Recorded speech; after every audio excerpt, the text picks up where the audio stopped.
Minutes. You can wait, Mark. Stop recording until everyone shows up. Actually, it's 11:02. Where the hell is everybody? It's 14:02. It's 14:02.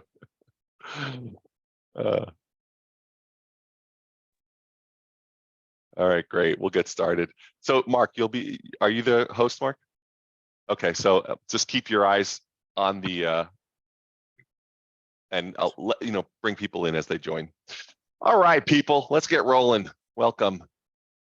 Happy Valentine's Day.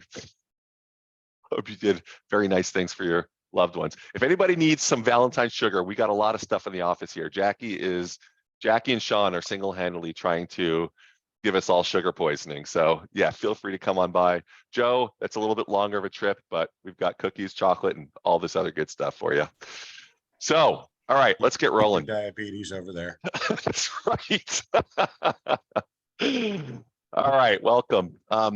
So today we're going to talk about handling objections. Handling objections.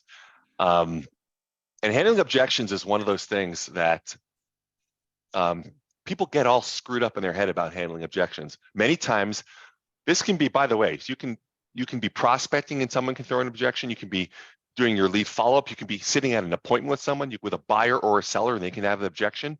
So super, super important to have an awareness how to be an effective objection handler. So we're going to go through some points around that. And Aaron, yep. Sorry, do we record? Mark?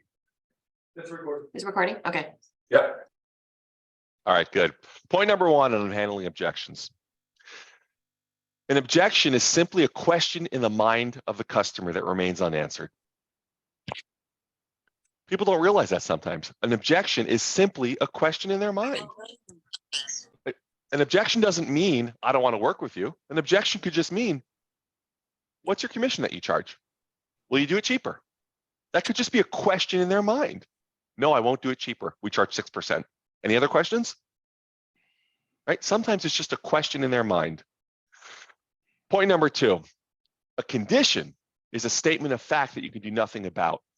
So there is a difference between an objection and a condition. And this is actually super, super important.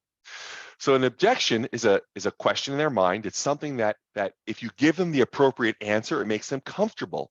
A condition, though, you can do nothing about. And people get objections and conditions confused all the time. They think a condition is an objection, and a condition would be something like this.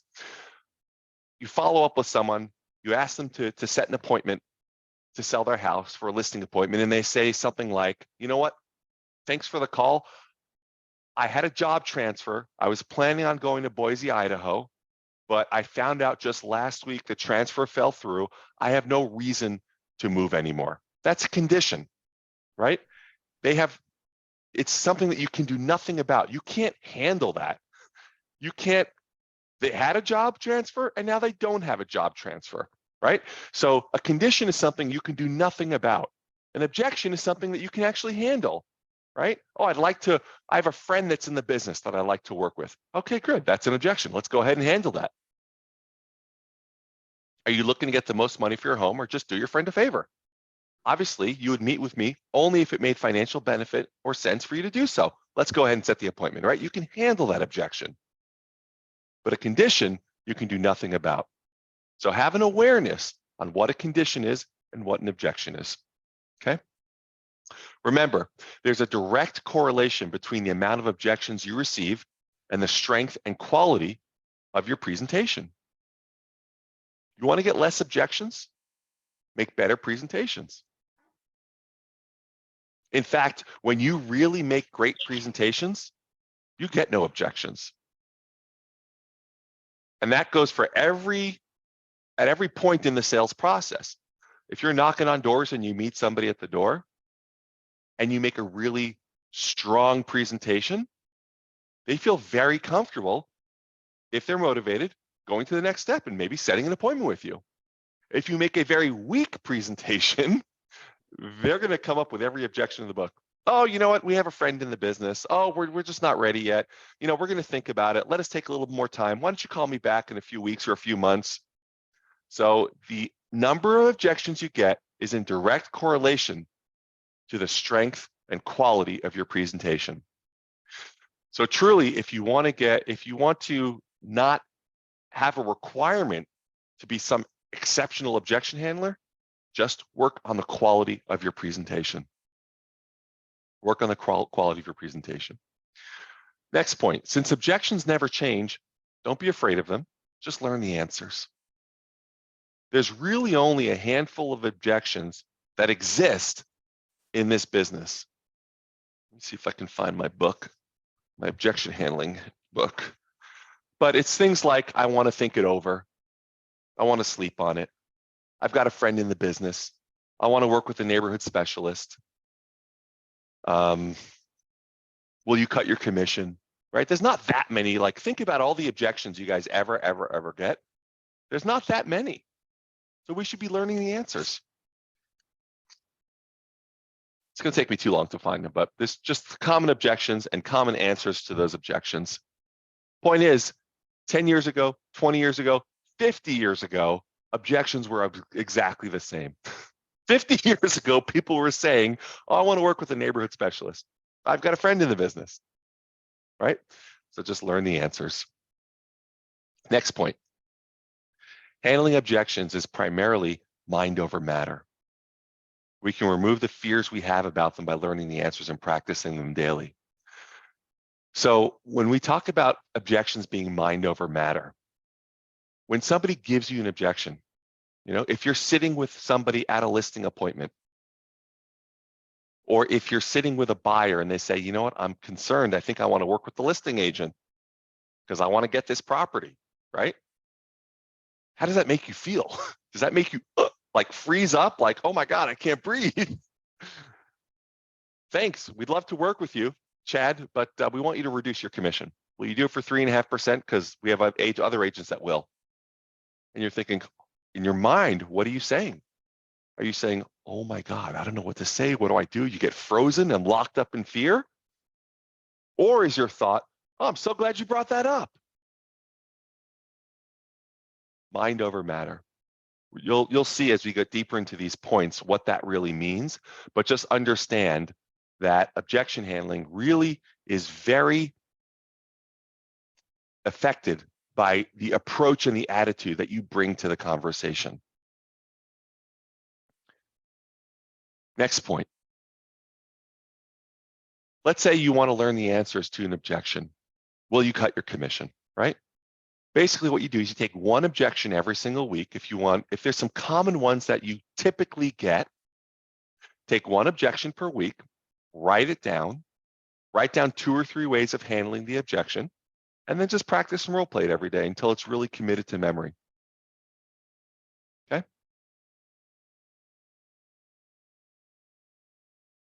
So I want you to cut your commission. What are 2 or 3 things that we could say if somebody says, will you cut your commission? Who's got some response?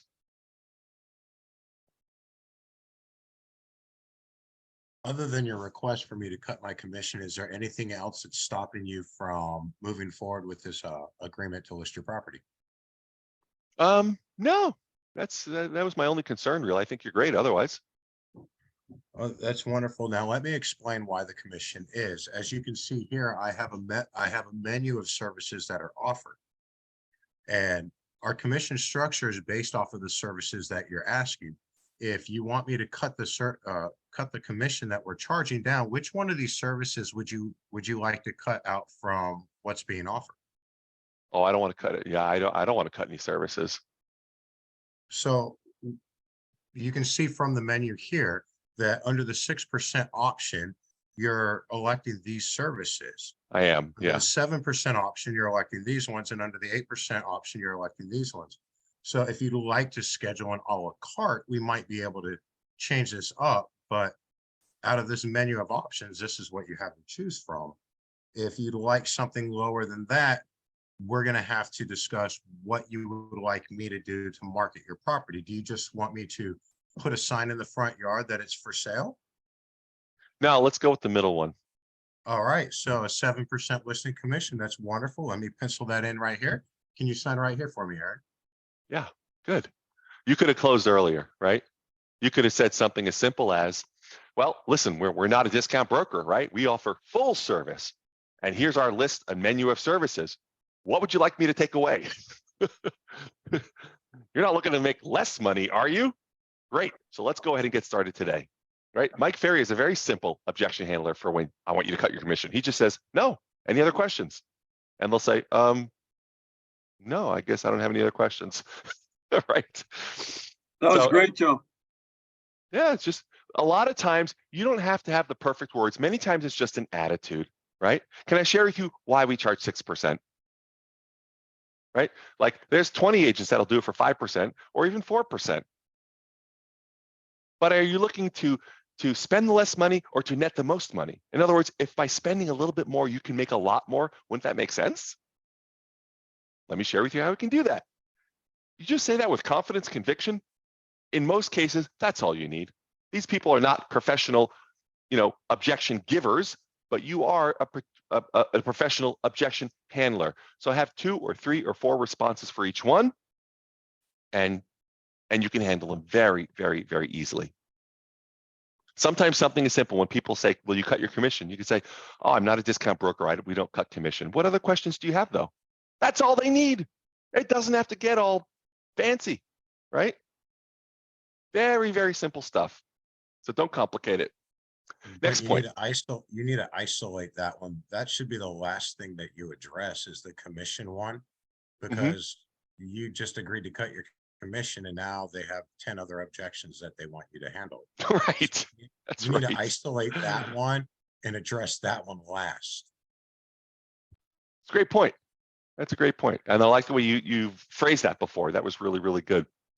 All right. Although you will use emotion during your presentation, use logic when handling objections, as it makes it easier for the prospect to understand. And that's exactly what he did. Use logic. Listen, we're not a discount brokerage. We're a full service provider. That means we're going to maximize value for you. Does that make sense? So if we're going to cut the commission, we have to cut the services. You don't want us to cut the services, do you? No? Great. Let's go ahead and sign the listing agreement at 6%. Right? Logic. Next point. Again, remember not to argue because it puts the prospect on the defense and makes it more difficult to get a contract signed. Arguing with someone never is a good way to create rapport with someone. Everyone would agree with that statement, right? So the more you push, the more they're going to do what? They're going to push right back. So it's okay to agree. You want to cut commission. I totally understand that. I totally see why you'd want to do that. It makes sense to me why you would ask that. I get it. I understand. I see why you'd say that. Like, I'm agreeing. And then you can handle it very logically. Never argue, though. You can be in agreement. Listen, if I was in your shoes, I'd ask the same thing, right? Let me share with you why it actually makes sense for you to pay more commission. Let me share with you how you're actually going to get more money by paying an appropriate commission. Fair enough? All right, good. Share with me. I'm all ears, right? Next point. Learn to recognize that at times the prospect is simply bringing up an objection to create conversation or to slow the process down a little bit. Understand that you can smile and continue, sometimes without answering. Right? Somebody says, will you cut your commission? You can say, listen, I'll get to that in just a moment. Let me just proceed and we'll talk about commission later. And you go through your presentation and then they sign a contract. Sometimes it's just to slow the conversation down. Sometimes it's moving a little bit fast. Hold on, they're saying. Hold on a second. I've got some questions for you. Sometimes they need just to process, right? Some people think and process things at a different rate. So that's the only thing they can do. Hold on. I've got a friend in the business that I'll need to talk to as well. It's like, oh, I didn't even know you had a friend in the business. That may or may not be an important reality for them, but it could be just asking you to slow down a little bit. I need some time to process. I need some time to think. This is the coolest part about handling objections. In most cases, they won't ask you a question or give you an objection if they weren't considering working with you. And that's the truth.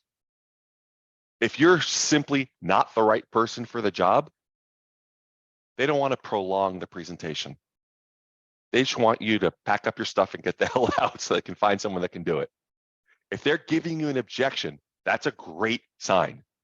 And that's why the mindset should be, when you hear an objection in your mind, you're saying, I'm so glad you brought that up. And you can even say that to them. We want you to cut your commission. Oh, I'm so glad you brought that up, right? I've said that a lot of times to prospects, and it puts my mind in the right frame, the right mind frame to handle the objections. It's when they don't give you the time of day and they're like, okay, thanks for the presentation, we'll let you know. It's like, you know what? That makes sense, but this is what I have a problem with, or this is what needs clarification, or why does this happen? Or I'm not comfortable until you can make me, answer this question. But the more they are giving you objections, the more they want to work with you. They're not going to give the time, the effort, the energy to the presentation, to the conversation, unless they want to work with you. So have that mindset of, God, I'm so glad you brought that up whenever an objection comes up. Next point. Thinking it over is not an objection. And Joe alluded to this before. It's a smokescreen for what the seller is really concerned about. Question them. Find out if it's commission, if it's price, if it's anything else. We want to think it over. Okay, I'll just pack up my stuff and leave. Let me know when you're done thinking. No, don't do that. Right? We want to think it over. Great. So tell me, what is it that you'd like to think about? Generally, when people say they want to think it over, there's a few unanswered questions from my presentation. So what is it that you're thinking about? Well, I don't know. I don't know what I'm thinking about. I just want to think it over. Okay, great. Let's review just real quickly. We discussed a price of $1.25 million. Is that a price that is acceptable for you? Does that make sense why we chose that price? Yeah, that makes perfect sense. Great. And we chose a commission of 6%. Are you understanding why it's important to use that commission? I'm not so sure about that. So like Joe said, we're isolating. Isolate what the objection is. Thinking it over is not an objection, so isolate that. And then remember the rules of handling objections. So these are kind of there's 6 basic rules for objection handling, and these are really, really kind of simple, but they give a protocol to follow. Rule number 1, never argue, always agree, right? They give you an objection. Are you kidding me? How could you say that? Like, that's not how you handle objection. Oh, I totally understand why you think that. Or let me explain. Or thanks for bringing that up. Or I'm so glad you brought that up. Or it makes perfect sense. Or I would think that too if I was in your shoes. So never agree. Never argue, always agree. Number 2 in handling objections, smile and nod your head a lot, right? Smile, nod your head a lot. It's totally disarming. We want you to cut your commission.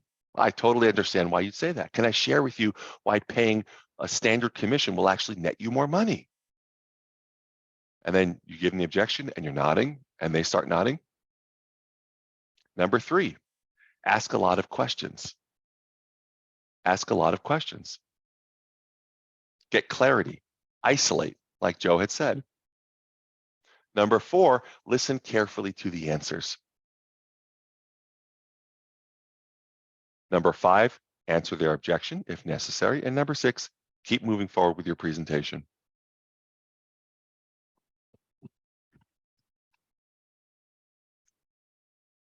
What are some common objections that you guys get? Let's kind of open up the mics a little bit and, whether it's during prospecting or your lead follow-up or actually on an appointment. Go ahead, Phil. Where do I live and where do I sell? Interesting. So that's something that you get commonly?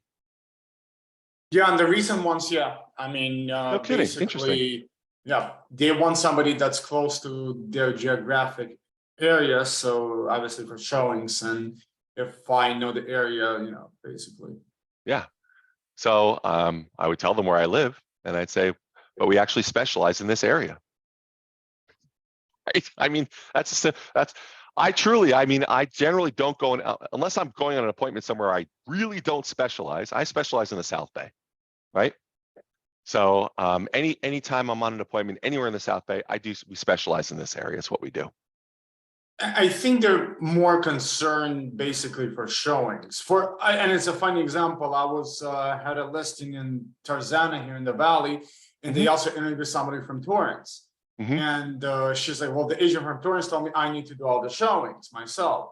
So I was like, I guess that's why, that's what the question was basically. Yeah. So, I mean, for us here and for our business, all of our properties are on lockboxes. We don't accompany the showings. And again, I'll use that as an opportunity to, for instance, if agents want to accompany on showings, then that becomes a part of their presentation. Now, I don't want to be ever at a showing, so I'll tell them why they don't want me at a showing. I'll just tell them, listen, agents that are showing their buyers' homes, they don't want me at the showings. They don't want you at the showings. They want to be able to speak freely. They want to be able to say they love this, they hate this. They don't want me there. So if we're trying to maximize value, I'm not going to be there, and nor are you. Does that make sense? Maybe. So what if they say, why don't I just get an agent for 1% commission who's going to slap a lockbox? Why do I need you for 2.5%? That's a great question. I can totally understand why you'd say that. So if you actually, Phil, felt that, first of all, the only reason why you'd want to hire someone like myself is if you'd actually make more money, right? Isn't that the only reason why you'd ever hire someone like me? Yeah. Otherwise, do it for free. Do it for sale by owner. Yeah. So what's stopping you from doing it for sale by owner, Phil? Negotiations, knowing the market, inspection, escrow process. I could name, slew things. Of course you Title, could. vendors, blah, blah, blah, all that stuff. Absolutely. Let's start with negotiation. If an agent doesn't have the skill to negotiate their own worth with you, and they're only going to do it for 1%, how strong are they going to be at negotiating a great price when it comes to negotiating with the buyer? Right. Listen, I have that courage to stand up to you, Phil, and negotiate for my own worth, and more importantly, for your, for your proceeds. Does that make sense? Let's go ahead and sign the contract. Let's get started today. Good. I'll send the DocuSign over. Love it. Joe, were you going to say something? Yeah, I was actually going to type it in there, but I was going to say we're in completely different markets because you guys talk like $1 million is the average price point, and around here it's more like 350. But when you get above 1.5 to 2 million, a lot of times the listing agents do show up at private showings, mainly because they know that house better than most. Because once you get above 2 million in Hampton Roads, it's typically a custom home. So they're there to pretty much highlight the features, while on the buyer side, we're not so much. We're letting them look at the house, and we're answering the questions they have, because once you hit that price point in this market, it's more hands off, and you're there to support them more than educate them. Okay. So you do it on a case-by-case basis, right? Case-by-case basis, right? The But point it's is the that norm. Once you hit that 2 million, it's almost always that listing agent's there. Yeah. So when Phil said that, I'm thinking, isn't that normal? But your market is a lot more expensive than mine. So that might be the norm at, say, a $10 million property where you're at. still $10 million, you open the lockbox, you go show it. We like to be efficient here. Joe, as proof of I've that, seen it. you earlier had said, do you want to pay 7 or 8% commission? And I'm sure all the agents out here were going, where in the world is he where you could ask for 8% commission? Because here, really, if you're over 6, you're completely out of your mind. And the reality is it's usually 5, but that's just how it is. But that's because in every agent I've talked to, that it seems like all they ever do is a standard, here it is, but nobody ever provides, say, a menu of services of what they offer. And even if I put a menu in front of you, and I'll actually upload it if I can find it on my computer real quick, but it's a menu of options. And now if I can guide you to that 7% one, and if your market, the normal is 5 to 6, then you would go 5, 6, and 7 with the goal of getting them to pick the 6. You can even shave that 6 to a 6.5. So now the seller feels like they're getting a win. But if the norm is 5%, you just got an increase of 0.5%.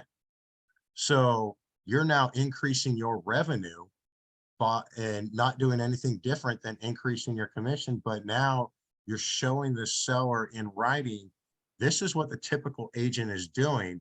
This is what I'm doing if you want that rate, but I'm adding these other services on. And that could be something as simply as a every door direct mailer that you add into a marketing campaign that costs pennies on the dollar to send out 3,000 telegrams saying, hey, this is just listed in your neighborhood. Right. Sometimes we'll, go ahead, Dave. I'd like to see that the list, you know, because it's compelling, just because many years ago, before I got in the mortgage business and the real estate business, I sold medical supplies, and what you're talking about is the standard good, better, best that consumer products have been using for 50 years. It you know, that type of thing. So I'd like to see the list. If you could maybe email it to Aaron even. Yeah, not a problem. Yeah, Can go ahead. I'll Go ahead, just Phil. chime in. Joe, so from at least my experience, I could tell you my clients were 4%. They expect me to know tax laws, building codes, staging, remodeling, trends. They suck the blood out of me, basically. They expect me to be everything and anything, from attorney to a psychologist to an accountant, which I get in trouble a lot with my broker because I do extend these services where I help them remodel or building codes or God knows what the hell it is, you know, like 60-90 tax transfer, whatever, right? So, I mean, the reality, I think, is a little bit, at least in my experience, they want everything, like literally. Yeah, My firstborn too. we're gonna have to do the next call on mindset again, specifically for Phil, because Phil, look what you just said. My clients are like blood sucking, like, oh my gosh, who wants to have more clients? I don't want more clients like that. That is dead. We're gonna give you a brain transplant. That's gonna be important. We gotta get your head screwed on straight. And seriously, actually, that's a great thing to highlight, because it's this kind of how do you really go after building more business if you feel like, oh, do I really want more of these clients? Like, oh my gosh, I can't take it anymore.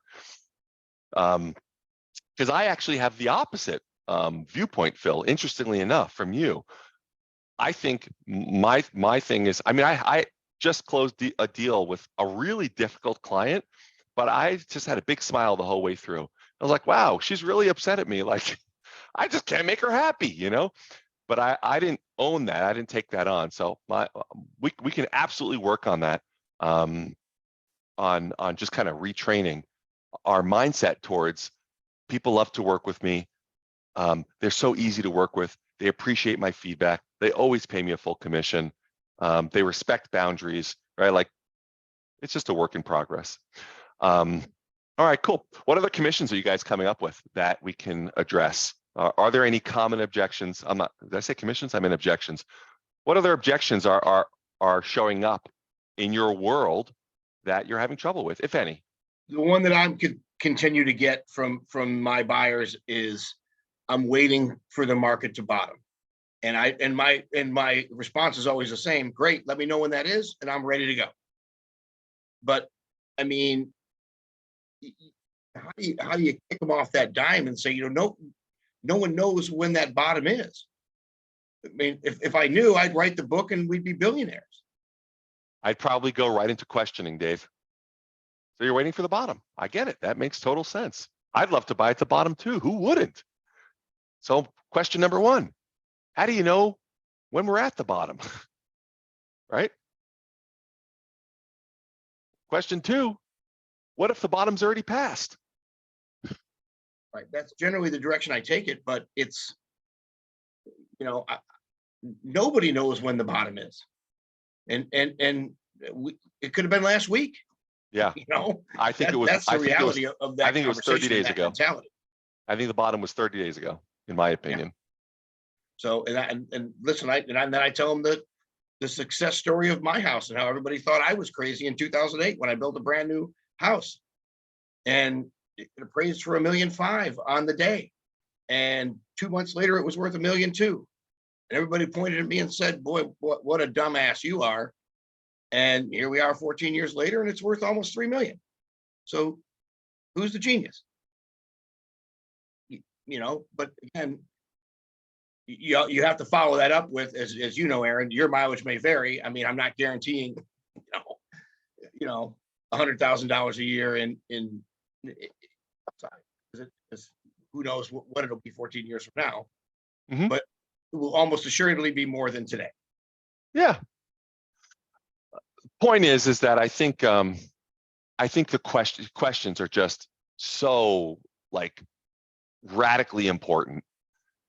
We don't even really know why they're asking the questions per se. They might, once you ask them, they say, oh, I want to wait till the bottom. And you start asking them, okay, well, how will you know we're at the bottom? How much longer do you think it'll take before we hit the bottom? Is it possible we've already hit the bottom? What price do you have to see, or how much drop, or what percentage drop? And then you start asking, well, tell me again, what's important to you about buying this home? And what happens if the bottom is already passed? What happens if it only goes up from here? Do you just continue to rent for the next number of years?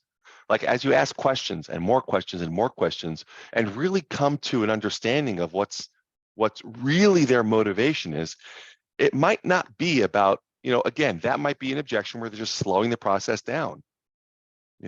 Maybe they saw a house that looks great and it just makes them nervous to pull the trigger, and they say, we're going to wait till it hits the bottom. All right, let's talk about that. Or it could be, to your point, it was last week or 2 weeks ago when you said you're just not ready to buy. That may be true. You're really not in the market right now, and I'll stay close to you, but the reality is they might just not be ready, right, for whatever reason. Yeah, we can only find that out by asking questions, right? So, all right, great. Any other objections that are coming up with you guys? Or anything in your business? Take it off objectional handling. So anything in your business, scheduling problems, scripting problems, mindset problems, anything and everything. Anybody going through anything they want to bring to the floor that we as a group can support you with?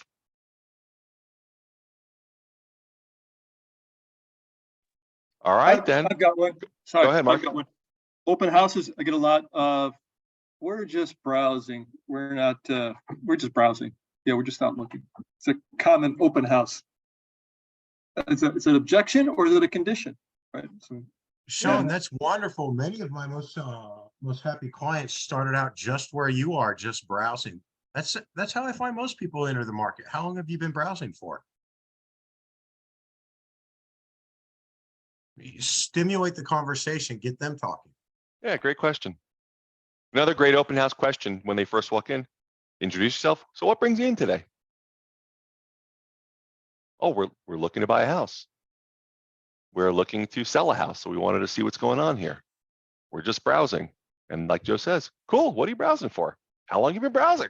What does a perfect house look like? Yeah. very good. Some of Thank that I think is experience too, Mark, where you have to realize that there's sometimes open houses, and I've sat hundreds of them, God knows. You have to be able to discern between guy that lives in the neighborhood that just wants to see what's in somebody else's house, and guy that might be interested in, and because you're going to get those at open houses too. And sometimes they'll say just browsing, but the reality is they just want to know, what's going on inside somebody else's house. I mean, you're going to have that element of people in the neighborhood. Yeah, and to your point, Dave, after some experience, that's very easily discernible, right? Just Right. the ones that are coming through, just to look and Right. see what they did with their house, right? So, Right, good. exactly. Thank you. In many cases, it's only one question deeper. Cool, what are you browsing for? How long have you been browsing? Would you actually consider buying a house if the right one came up? Oh, no. We're not doing anything. I'm a neighbor. I just wanted to see what's going on in here. I'm just going to my buddy's house down the street. I'm early though. I just thought I'd stop in and see. It's like Right. one extra question and you've got the whole picture, or two. So, all right, cool guys. Thanks everybody. Thanks for your participation. Have an awesome week, and I'll look forward to talking to you next week about our next topic. Take good care, guys. Have a good one.